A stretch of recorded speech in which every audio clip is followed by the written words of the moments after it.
예, 오늘 고린도전서 15장 말씀, 제가 1장부터 쭉 이어서 말씀을 전하고 있는데 15장에 도달했습니다. 고린도전서가 16장까지 있는 것을 볼 때 결론의 부분에 이제 도달하고 있습니다. 15장은 소위 이제 부활장이다 이렇게 명명하고 있습니다. 제가 이 교회 시작하면서 한번 부활절을 한 7번 정도 지났으니까 제가 이 본문을 가지고 몇 번 설교를 한 것 같습니다. 그때 부활절 때 부활장을 설교했을 때와 제가 지금 이 본문에 다다랐을 때는 느낌이 상당히 다릅니다. 여러분 어떠신지 모르겠습니다. 왜 이 부활에 관한 이야기가 지금 이 시점에 고린도 교회에게 얘기되고 있을까? 그걸 생각해 보면 굉장히 의미가 다르게 다가오는 걸 제가 좀 느끼고 있는데요. 저도 여러분도 저와 같은 그런 느낌이 왔으면 좋겠다는 믿음, 그런 생각을 가지고 이 말씀을 전해보려고 합니다.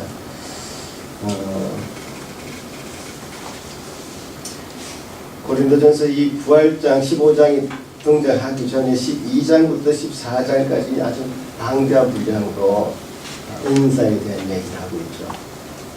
성령의 은사를 왜 그렇게 길게 다루었는지 제가 지난주까지 말씀을 나눈 것 같습니다. 고린도 교회에 이렇게 풍성한 은사가 있었다는 것은 사실 고린도 교회 전서 1장부터 얘기되는 내용들이었습니다. 1장으로 가보면요. 이 고린도 교회 편지를 쓰기 시작하면서부터 이렇게 설명하고 시작합니다. 이는 너희가 그 안에서 모든 일, 곧 모든 언변과 모든 지식의 풍족함으로 그리스도의 증거가 너희 중에 견고하게 되어 너희가 모든 은사에 부족함이 없이 우리 주 예수 그리스도의 나타나심을 기다립니다. 라고 이 고린도 교회에 보내는 편지 서두에서 고린도 교회의 은사가 많이 풍성하게 나타나는 것에 대해서 칭찬하는 사실 내용으로 시작하고 있습니다. 그런데 그 은사가 많이 나타나는 것에 대해서 칭찬을 분명히 했지만 은사가 나타남으로 교회가 든든히 세워지기보다는 교회에 분쟁이 일어나고 있음을 또 지적하고 있습니다. 그들이 능력이 많음에 교회의 분쟁의 요인이 되고 있음을 지적하는 것이죠. 그래서 고린도 교회 성도들이 과연 십자가의 도를 분명하게 이해하고 있는가? 십자가를 분명하게 얘기하고 있는가? 알고 있는가? 십자가를 오해하는 것이 아닌가라는 그런 말씀을 사도 바울이 또 하십니다. 그래서 바울은 복음을 전합니다. 1장 17절 이하에 오직 복음을 전하게 하려 하심이로도 이로되 말의 지혜로 아니함은 그리스도의 십자가가 헛되지 않게 하려 합니다. 유대인은 표적을 구하고 헬라인은 지혜를 찾으나 우리는 십자가에 못 박힌 그리스도를 전하니 유대인에게는 거리끼는 것이요 이방인에게는 미련한 것이로되. 세상에 미련한 것들을 택해서 지혜 있는 자들을 부끄럽게 하시고 약한 자들을 택해서 강한 자들을 부끄럽게 하십니다. 왜냐하면 아무 육체도 하나님 앞에서 자랑하지 못하게 하려 하기 때문입니다. 그래서 사도 바울이 이렇게 얘기합니다. 2장 2절 고린도전서 쭉 제가 한번 훑고 있습니다. 2장 2절에 내가 너희 중에서 예수 그리스도와 십자가에 못 박힌 것 외에는 아무것도 알지 아니하기로 작정하였다 이렇게 하시면서 우리의 신앙의 기초인 예수 그리스도의 십자가의 도를 전하는데 이 고린도전서 편지 초반부를 다 사용합니다. 십자가의 도 아래 있다면, 즉 복음 아래 살고 있다면 우리의 삶이 어린아이와 같지 않고 자라나야 하며 그 복음은 말에 있지 않고 오직 능력에 있다고 말씀하십니다. 과연 우리가 교회 안에 아직도 고린도 교회 안에 음행이 있고 우상 숭배에 젖은 자들이 있는데 내가 여기서 그냥 묵과할 수가 없다. 그냥 넘어갈 수가 없다. 왜냐? 교회 바뀌면 내가 모르나? 교회 안에 이런 일이 있을 때 과연 그런 일이 생긴다고 했을 때 그들이 과연 복음을 이해한 것이냐? 그렇게 생각하지 않아요. 복음을 알지 못하고 있는 것이다. 라고 강하게 질책하기 시작합니다. 세상의 법정에 우리 교회의 문제를 끌고 가는 어리석음을 범하지 말라고 경고하기도 합니다. 교회가 스스로 그렇게 정화할 능력을 잃어버렸다는 사실에 대해서 부끄럽다고까지 얘기합니다. 또 어떤 사람은 자기 개인의 신앙의 그 자유를 추구하면서 자기 것만을 챙기고 믿음이 약한 자들을 돌아보지 않는 문제에 대해서도 지적합니다. 사도 바울 자신도 이렇게 고백합니다. 내가 모든 사람에게 자유로우나 스스로 모든 사람에게 종이 된 것은 더 많은 사람을 얻고자 함이라. 이렇게 말씀하시면서 신앙의 자유라는 것은 교회 질서 안에서 조절되어야 함을 강조했습니다. 우상 제물을 먹을 권리가 있다고 해서 다른 사람의 유익을 위해서는 먹지 않을 권도 사용할 것을 말씀하셨죠. 자기 유익을 구하지 말고 많은 사람의 그 유익을 구하여서 그들로 하여금 구원을 받게 하라고 말씀하셨습니다. 그렇게 많은 은사가 교회에 드러났습니다. 그 은사가 많은 사람들이 교회에 있으면 뭐하냐? 방언을 하면 뭐하느냐? 병을 낫게 하느냐? 귀신을 쫓아내는 그 능력이 있느냐? 그 은사가 자기의 덕을 세우는 것으로 사용되고 전혀 교회의 덕이 되고 있지 않은 것을 지적했습니다. 참된 하나님의 선물로 주신 그 은사라는 것은 구원 자체부터 은사다. 이런 말씀 제가 드린 기억이 납니다. 로마서에서 죄의 삭은 사망이요 하나님의 은사는 그리스도 예수 우리 주 안에 있는 영생이다. 이렇게 말씀하심으로써 구원받은 자체가 사실은 우리가 은사예요. 우리의 구원이 우리에게서 출발한 것이 아니고 하나님으로부터 받은 선물인 것을 우리가 안다면 은사는 반드시 하나님의 사랑이 드러나야 되고 교회를 세우는 것으로 나타나야 한다라고 말씀하십니다. 그런데 그 고린도 교회는 그런 것처럼 보이지 않습니다. 한마디로 어린 아이의 모습에서 벗어나지 못했다고 사도 바울은 진단합니다. 그래서 오늘 이 본문이 등장하는 것입니다. 제가 고린도 교회에 펴낸 이 고린도전서를 계속 말씀을 나누면서 여러분 느끼시는지 모르겠지만 저는 굉장히 강하게 이 현대의 오늘날의 이 교회들에게 하시는 말씀으로 들립니다. 과연 오늘날 이 교회가 정말 하나님을 기쁘시게 하는 교회인가? 사람을 기쁘게 하는 그 교회인가? 복음이 무엇인가? 복받으라, 병을 고쳐주겠다, 자식들을 잘되게 해주겠다, 건강에 복을 주겠다라고 말하는 이 내용들이 과연 복음과 무슨 관계가 있는가? 갈라디아서 1장 9절 10절에서는 사람들을 기쁘게 하는 것을 다른 복음이라고 이렇게 말씀하고 있습니다. 오늘날 이 교회가 십자가의 복음을 변질시켜서 과연 다른 복음을 전하고 있지 않는가? 아직 너무 어린 단계가 아닌가? 물론 하나님의 교회에 나와서 예배 드리고 하나님 교회에 나와서 하나님을 섬기겠다고 하는 그 자세, 기도에 나오고 예배에 참석하는 것은 중요한 일이나 너무 어린아이의 모습같이 어린아이 모습의 그 단계에 머물러 있지 않은가? 능력이 나타나는 것을 좋아합니다. 꽁 잡으면 매인 것처럼 보입니다. 그래서 많은 사람들이 모이는 것이 그들의 어떤 능력처럼 보여지기도 합니다. 그러나 과연 그 안에 복음이 있는가? 십자가의 도가 있는가? 참 부활의 그 영원한 생명에 대한 산 소망이 있는가를 물어봤을 때에, 진단해 봤을 때에 아직 너무 어린 아이의 모습밖에 남아있지 않다 라고 생각이 들면서 이 고린도 교회에 보낸 편지가 과연 우리의 모습을 너무나 적나라하게 들여다보는 사도 바울의 말씀인 것으로 받아들여지는 것입니다.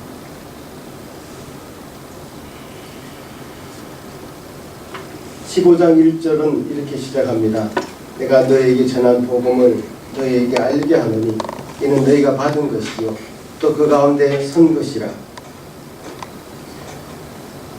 다시 복음을 얘기하는 것이죠.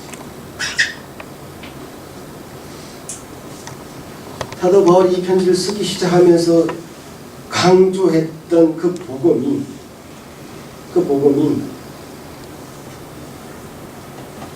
사도 바울이 정말 강조했던 그 복음이 고린도 교회 성도들에게 제대로 이해되어지지 않고 오해하고 있고, 그래서 거의 결과적으로 나타난 그 고린도 교회 현상의 모습은 분쟁하고 분열하는 모습이고, 죄 가운데 교회의 죄 가운데 빠져 있는 사람들을 정말 제대로 구제하지 못하고, 그리고 신앙의 자유라는 부분을 마음껏 사용해서 믿음이 약한 자를 돌아보지 않고, 사랑이 없는 은사가 그들에게 강조되어서 드러나서 교회를 더더욱 힘들게 만들고, 사랑으로 온전히 하나 되는 교회로 나아가는 것이 아니라 자기 자신의 덕을 내세우는 것으로, 자기 자신의 능력을 내세우는 것으로 드러나는 그런 모습은 그야말로 복음이 제대로 이해되지 않고 복음을 알지 못해서 생긴 것이다 라고 진단하고 있는 것처럼 보입니다. 교회가 이렇게 되어버린 것은 복음을 오해해서 생긴 문제로 진단한 것이죠. 복음을 다시 회복해야 된다는 것입니다. 복음을 제대로 알지 못하고 교회가 비대해져 버리면, 성장해 버리면 오히려 그것은 더 큰 문제가 생길 수도 있다는 것입니다. 눈에 보이는 은사와 능력이 십자가보다 우월한 위치를 차지할 수밖에 없다는 사실.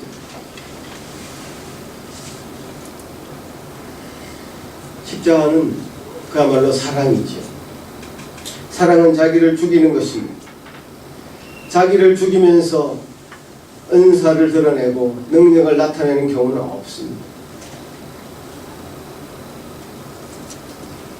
저는 그렇게 생각합니다. 과연 우리 교회가 사랑의 능력을 잃어버린 것이 아닌가, 십자가의 도를 상실해버린 것이 아닌가.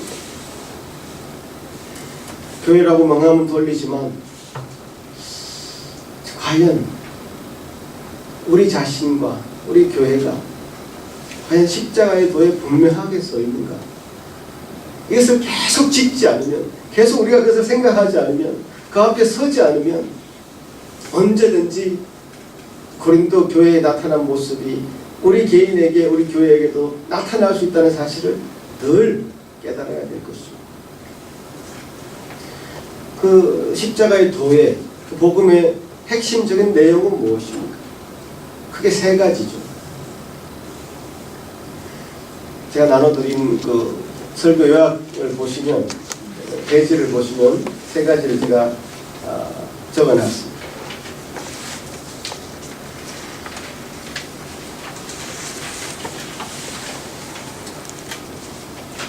인간의 타락입니다. 인간의 타락했다 라고 하면 사람들은 어느 정도는 인정합니다. 아, 그렇지, 인간은 좀 타락한 것 같아. 맞아, 타락한 인간이. 그렇게 어느 정도는 받아들이고 수긍을 하는 것 같습니다. 그러나 그 다음 한 가지 더 말이 붙습니다. 완전하게 타락한 것까지는 완전하게 타락한 것까지는 착하게 살아보려고 하는 의지가 좀 있는 것 같다. 우리 주변에도 그런 사람이 보이는 것 같다. 이렇게 생각하는 것 같습니다. 그러나 성경은 그렇게 말씀하지 않습니다. 만일 우리가 범죄하지 아니한다고 얘기하면 그것은 하나님을 거짓말하는 자라고 일컫는 것과 마찬가지다. 요한일서에서 그렇게 얘기하셨죠. 우리는 정말 죄 아래 있고 심판이 우리를 기다리고 있다는 것. 그 모든 하나님 앞에 선 인간은 죄인이라는 사실. 이것을 아는 자는 그야말로 신앙인이고 이걸 모르는 자는 불신앙입니다.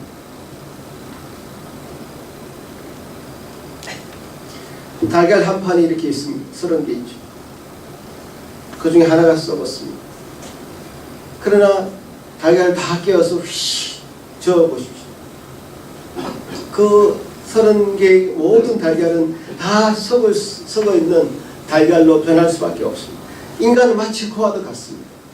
썩지 않은 달걀을 골라내려고 하시겠습니까?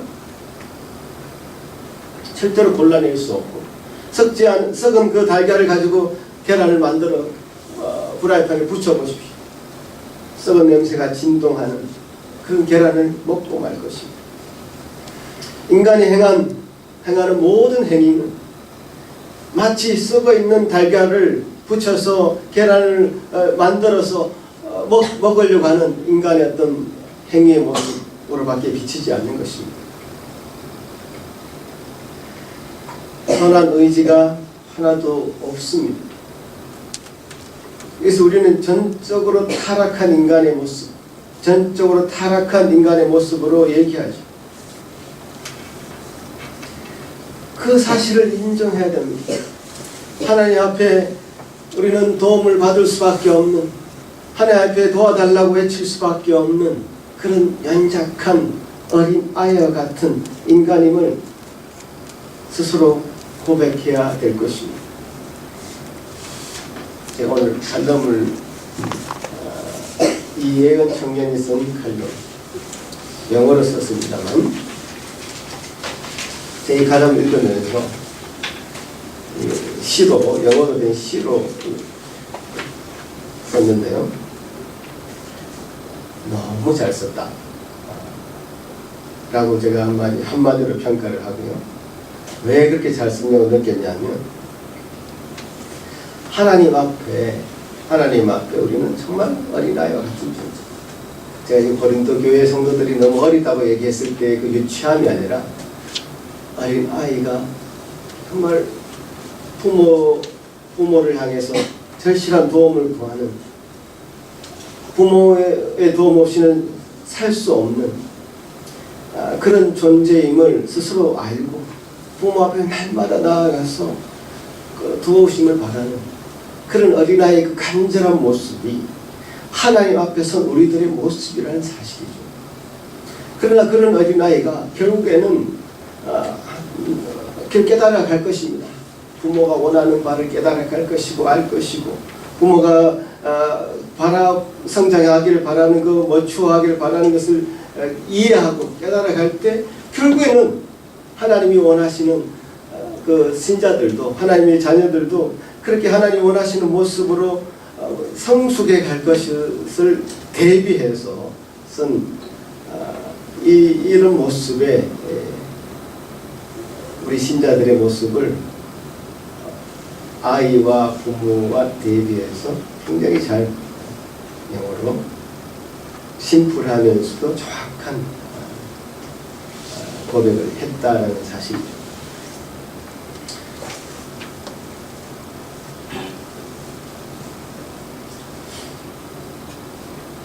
우리 기독교 역사 가운데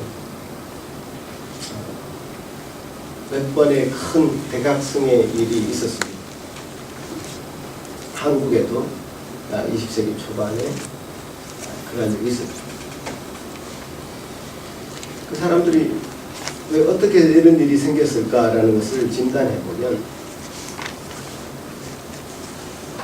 정말 절망적인 상황 가운데 인간들이 정말 아무도 할 수 없구나.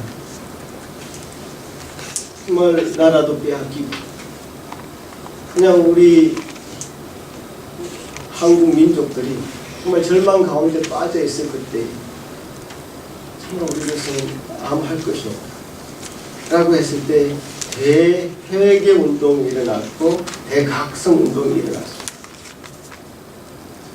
그런 일들이 일어난 다음에 정말 전국에 자신의 죄를 끄집어내는 회개의 운동이 퍼졌고요. 기도의 운동이 일어났고요. 강력한 성령의 임재하심이 나타났습니다. 우리가 기도했기 때문에 그런 각성운동이 일어나는 것이 아니라 각성운동의 그 결과로 우리가 기도하게 된 것입니다. 각성운동이 일어났다는 것은 인간의 자기 지금의 현실을 직시하면서 인간의 지금의 모습을 절망 가운데 빠진 인간의 모습을 스스로 고백하면서 주님만이 답입니다 라고 주님 앞에 매달렸을 때 엎드렸을 때 하나님 그런 은혜를 베풀어 주셨습니다. 지금부터 기독교의 사상이 그야말로 축소되고 인간적인 세상의 문화는 더 이 땅을 지배하고 침범하고 있습니다. 기독교는 마이너리티로 전락이 되었고 하나님의 말씀을 따르는 자들은 이 세상 가운데 살아갈 때에 늘 본향이 아니기에 늘 핍박당하면서 어떤 면에서는 하나님의 말씀 가운데 살아가려고 하는 그 의지가 꺾일 때가 많습니다. 그것이 우리 인간의 현실이고 그 현실 앞에 우리가 정말 직시할 수 있는 마음을 가져야 됩니다. 인간의 그 본 모습은 참으로 타락한 그 본성을 가지고 살아갈 수밖에 없는 존재이며 그 타락한 본성이 결국에는 우리 삶의 모습에서 드러나고 그 본성을 지우지 않을 때는 교회도 그렇게 타락할 수밖에 없는 그런 교회로 나아가게 될 것입니다. 그런 인간의 타락을 전적으로 인정하고 우리 자신으로는 아무것도 할 수 없음을 깨닫는다면 십자가가 분명하게 들어올 것입니다. 로마서 4장 25절에 예수는 우리가 범죄한 것 때문에 내 죽음이 되고 또한 우리를 의롭다 하시기 위하여 살아나셨다고 교훈합니다.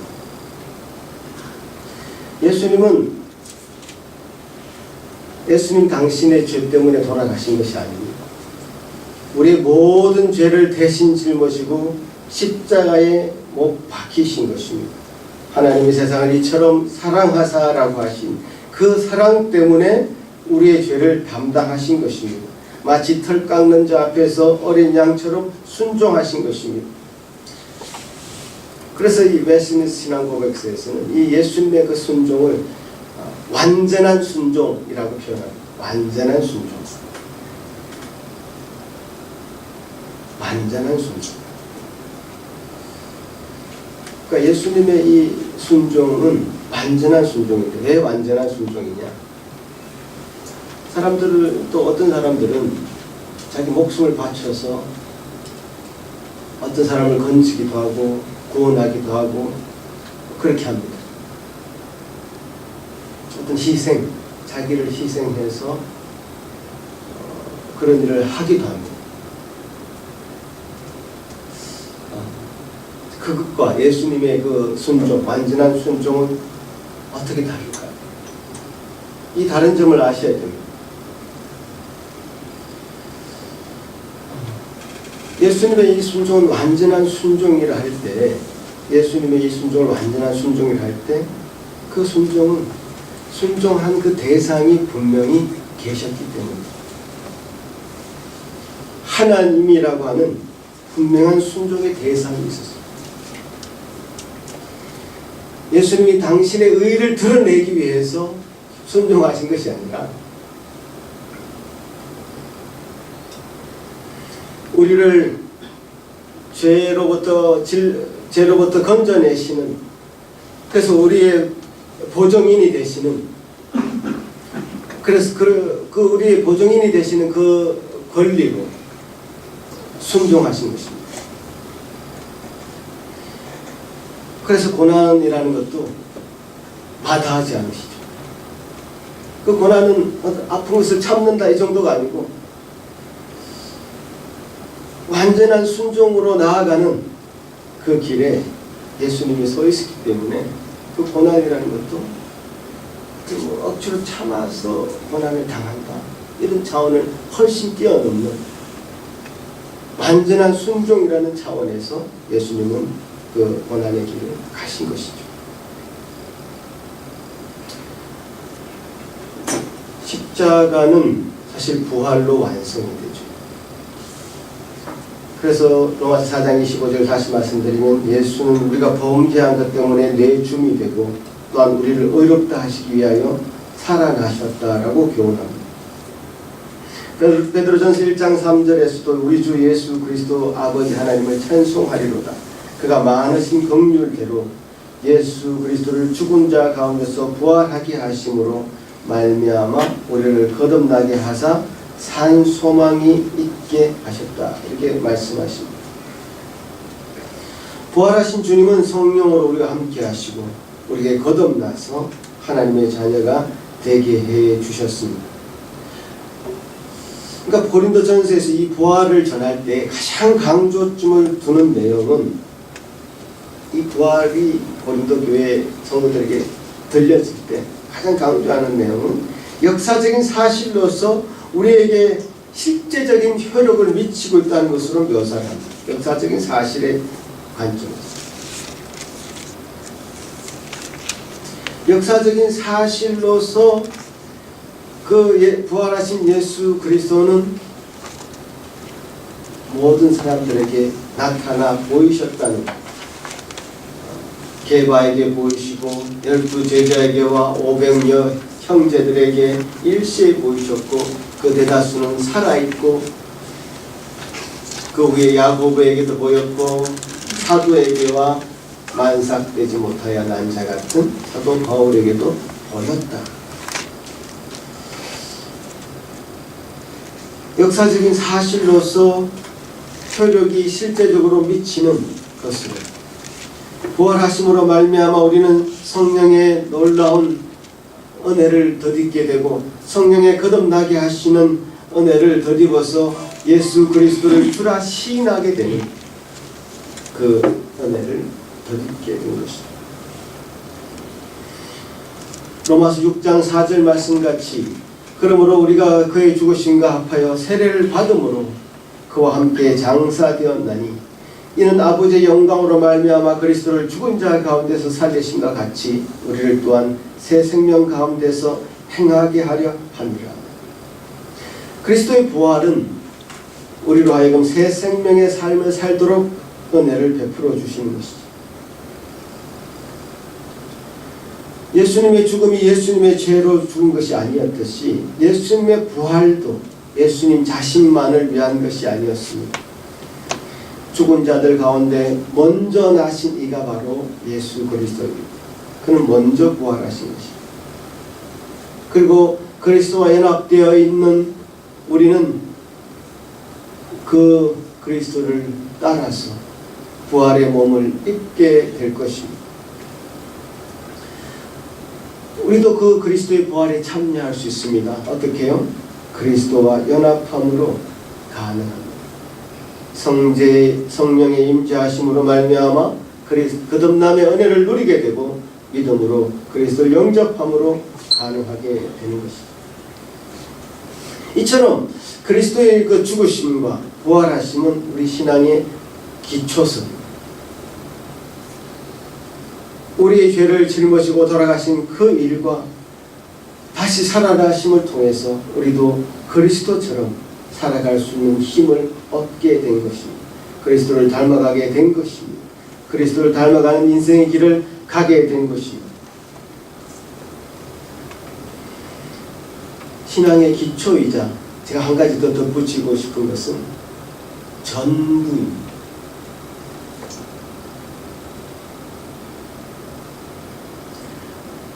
기초라고 했어요. 이 기초 단계를 지나면 그 다음 단계를 하면 기초를 잊어버려도 되는 것이 아니라 죽으심과 부활의 그 든든한 기초 위에서 예수 그리스도를 닮아가는 삶, 성화라는 것이 건설되는 것이죠. 집에도 기초를 다 무너뜨리고 그 뒤에 어떻게 그 다음 위에 1층을 올리고 2층을 올리겠습니까? 그것은 불가능한 일입니다. 그리스도의 그 죽으심과 부활을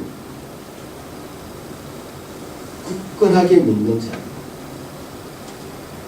그리스도의 그 죽으심을 본받아서 또 그 부활을 본받아서 살아가게 될 것입니다. 이 땅의 삶은 그래서 힘든 것이 당연합니다. 우리가 이 땅에 적을 두고 있지 않기 때문에 이 땅은 죄가 들어와서 부패시키고 타락한 것입니다. 불의한 자가 의로운 자를 핍박하는 것이 이 땅이죠. 우리가 이 땅의 빛과 소금의 역할을 감당하라고 하지만 형통하지는 않습니다. 마치 요셉과도 같습니다. 요셉이 어떤 삶을 살았습니까? 요셉으로 말미암아 보디발이 형통함을 얻었죠. 그러나 그 대가로 요셉은 감옥에 갑니다. 이것이 신자들의 현실인 것입니다. 천국으로 불러들일 때까지 우리 주변의 환경이 우리에게 주는 평안은 없습니다. 죄의 종욕을 인해서 그것을 벗어나가려고 애를 쓰면서 살 수밖에 없는 그 고단한 인생을 살 수밖에 없습니다. 직장의 삶이 그렇다는 거죠.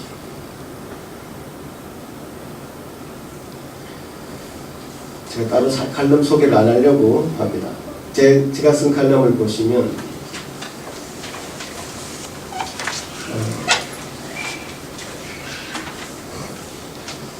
신자들의 죽음에 대해서 좀 썼습니다. 신자들의 죽음이 뭘까? 정말 고단한 인생을 살아가는 것이 신자의 인생인데, 저는 하이델베르그 요리문답 42문의 그 답을 통해서 굉장히 큰 위로를 얻었습니다. 이렇게 말씀하십니다. 신자의 죽음은 죄값을 치르기 위한 형벌의 심판이 아니다. 죄 짓는 것을 거치고 이제 오직 영원한 생명을 누리기 위한 것이다.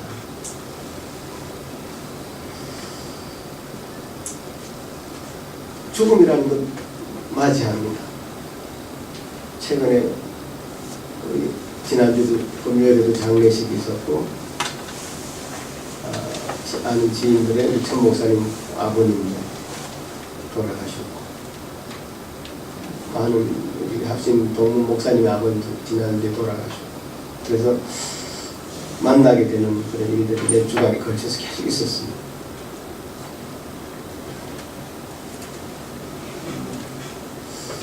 그리스도와 연합함으로 이 땅에 살 때 우리는 어떤 영원한 생명을 조금 맛보며 살아갑니다. 하지만 사도 바울이 고백했듯이 오라 나는 권고한 사람이로다. 이 사망의 몸에서 누가 나를 건져내겠느냐, 이렇게 절규하는 믿는 자의 어떤 삶의 고단함이 사실 우리에게는 있습니다. 신자라도 육신의 정욕과 안목의 정욕과 이생의 자랑에서 자유롭지 못합니다. 그러나 이 모든 유혹에서 해방할 수 있는 단 한 가지 방법은 바로 죽음이죠. 죽음은 복된 것입니다.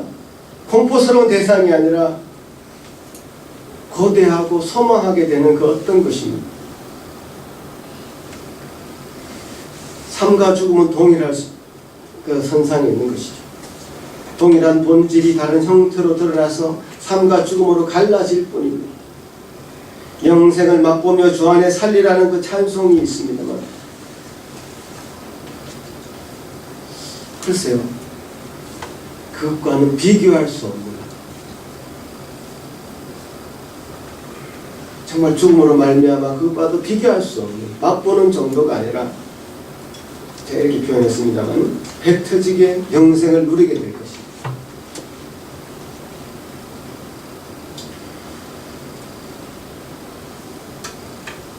그리스도의 죽음이 그냥 여러분에게 슬픈 스토리로 받아들여 주십니까?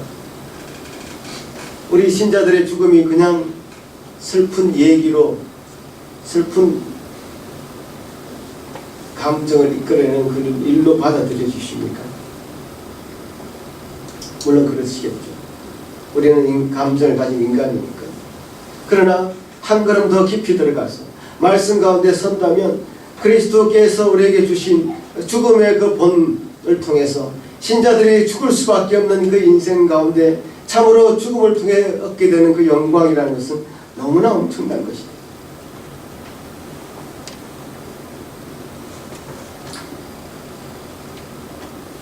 능력과 은사 사실 없으면 어떠소?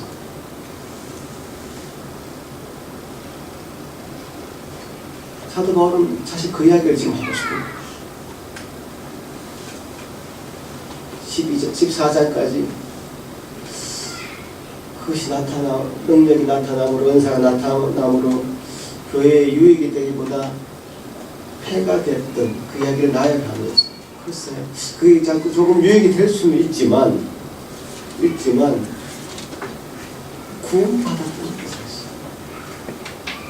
우리가 주님 나라의 천국 백성으로서 그 천국에 참여할 수 있다는 그 사실, 하나님의 백성으로 살아간다는 이 사실, 현실의 삶에서 또 죽어서도 영광 가운데 들어간다는 그 사실, 그 사실 하나만으로 붙잡는다면, 그 사실 하나만이라도 붙잡는다면, 글쎄 능력이 좀 없으면 어떻고 은사가 좀 없으면 어떻겠느냐, 그런 이야기를 지금 고린도전서 15장에서 하고 싶은 겁니다. 능력이 없어도 좋으니 우리를 구원하신 그 십자가 복음 부활 위에 굳게 서기를 원하고 있는 것이죠. 능력이 많고 구원을 못 받으면 어떻게 하겠습니까?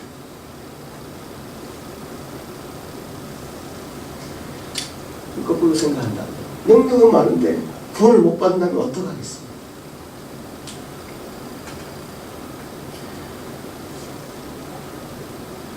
나도 바울의 그 핵심을, 말씀의 그 핵심을 저와 여러분이 공감하고 그 위에 서 갔으면 좋겠습니다. 우리가 이 믿음만 있다면, 그리고 이 신앙의 기초에 우리가 발을 든든히 딛고 있다면 주의 교회는 분란이 아니라 든든히 서갈 것을 저는 확신합니다. 분쟁이 아니라 사랑의 띠로 하나 될 것임을 확신합니다. 십자가와 부활의 것이면, 다시 말씀드리면 기초이기도 하지만 사실은 기독교 신앙의 전부이기도 합니다.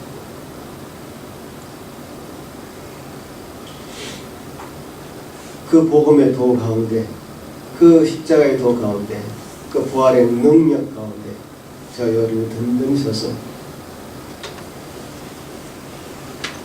정말 하나님이 원하시는 그런 사람으로, 하나님이 원하시는 교회로 세워질 것을 간절히 바라며 이 말씀을 대합니다. 기도하겠습니다.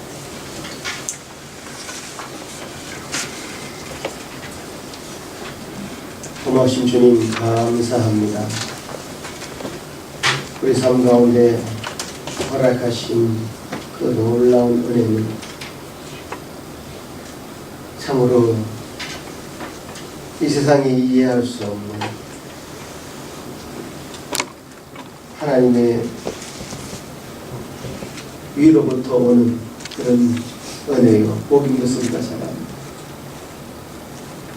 십자가로 말미암아 죽음 가운데서 건지신 그 구원의 놀라운 은혜, 우리 삶을 온전히 지배하게 도와주시고 그 부활을 통해서 죽음을 이기신 그 부활의 능력이 믿는 자의 모든 삶 속에서 나타날 수 있도록 도와주시옵소서.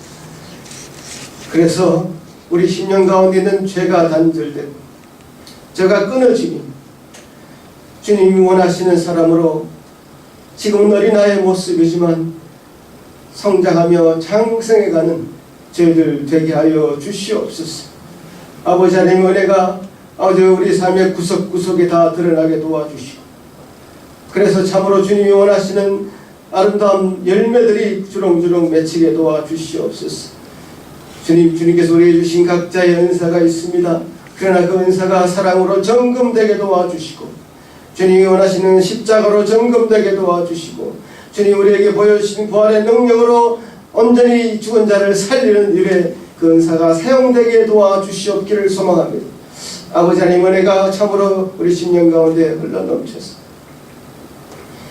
정말 우리가 십자가와 부활의 그 도에서 벗어나지 않도록 도우시고, 우리가 그 십자가와 부활의 그 도 위에 든든하게 세워진 그런 은혜 위에 이 교회가, 이 모든 성도들이 든든하게 서갈 수 있도록 도와주시옵소서. 아버지 하나님 감사합니다. 주님께서 우리에게 주신 은혜를 따라서 이제 주님 앞에 우리가 십자가를 경험한 자로, 부활을 경험한 자로 참으로 이 땅 가운데 부활의 정인이 되어 살기를 원합니다. 도와주시옵소서. 그런 능력이 참으로 성령의 놀라운 능력으로 말미암아 은혜로 말미암아 지속되게 도와주시고 끊어지지 않게 도와주시고, 날마다 우리에게 죽으신 예수 그리스도의 그 십자가가 온전히 드러나게 하시고, 또 그 부활로 말미암아 그 죽음을 이기신 예수 그리스도의 부활의 능력이 날마다 증거되고 드러나게 도와주시옵기를 소망합니다. 아버지 하나님 감사합니다. 오늘 말씀 가운데 주님 바라신 은혜를 간직하며 주신 은혜를 가지고 살아가는 우리의 여생이 평생이 될 수 있도록 도와주시옵소서. 예수님 이름으로 기도하옵나이다.